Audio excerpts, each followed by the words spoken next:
The bombshell of Kaseya buying up Datto has ricocheted throughout the MSP community, and whilst everyone is now trying to second guess what is going to happen next, it does give you food for thought about what's going on around all of us in this MSP industry right now. Now, if you're new around here, then hi, my name is Pete, and after selling my MSP in early 2020, I now help MSP and IT business owners to run better businesses. Now, I have a ton of respect and admiration for Datto. Honestly, in my time of running an MSP, they were one of the most giving and helpful vendors that we worked with, and damn do they know how to party as well.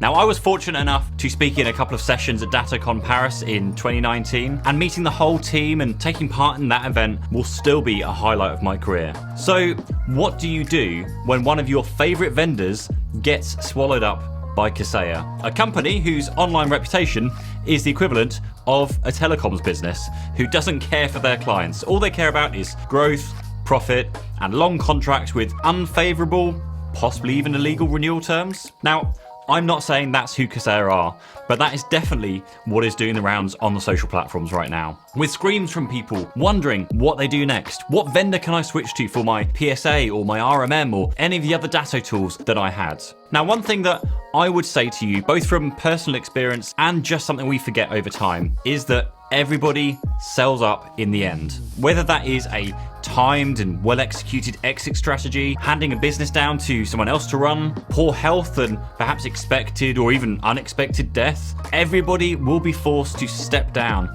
at some stage. Now, to achieve what Datto has done since their inception is something that I'm sure many of us can only aspire to do ourselves. To grow a business that well, to market it well, to command a whole sector of the backups and disaster recovery market the way that they did is tough work. So one piece of advice I would say to you as an MSP owner, even if you have no exit strategy in place like I did. I literally had nothing, no plans. I didn't care about what the company looked like from a I'm going to sell it point of view. But when I did, damn, did I wish I'd planned a bit more. So my first piece of advice here is to take a good look at yourself and your business. And even if you have no plans to sell or exit your business, it makes good business sense to be aware of what drives valuation whilst you're actively running it, because you'll find that those same indicators that you'll use to, exit your business are actually indicators that are really, really good at running a healthy business as well. So EBITDA is the one that I would start with, of course. So figure out first what that is, what your EBITDA is, and look at how you can move the numbers to be better. Now, the second piece of advice here, and getting back to the topic of this video with the whole Datto and Kaseya thing, yes, it is now down to Kaseya to prove to us as their customers that their intentions with Datto are good, and that they're not going to try the same tricks that have tripped them up before. Now, would I be currently looking at switching my tools over to someone else?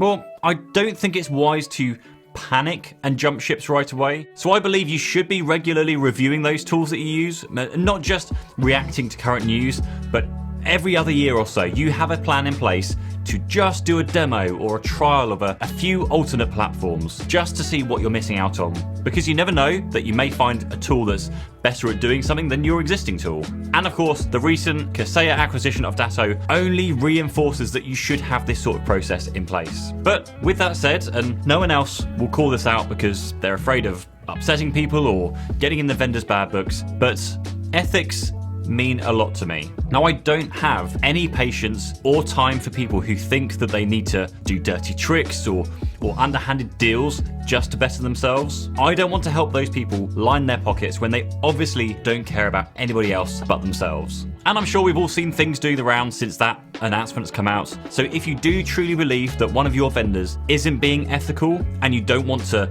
line their pockets any further, then yes, I would do everything I could, as long as it didn't impact my business negatively, and even then perhaps I'd, suck up a bit of extra money to move away to somebody that I do trust. But there is also a warning here, because acquisitions are, of course, happening all around us. Like the IT industry particularly is really thinning out right now, with the big vendors ultimately being owned by only a very small handful of overarching businesses or investment funds. So just be careful not to jump to a new vendor only to be disappointed when you find a few months later they've also been acquired. Now, what this does do is opens the doors for a new breed of vendors to come through. So I'm talking about the likes of Halo PSA, Zomentum, SuperOps, some very, very interesting, well-designed, well-thought-out tools that are doing something that none of the big vendors can or will do right now. And that is starting with a fresh piece of paper and building from the ground up. What the best tool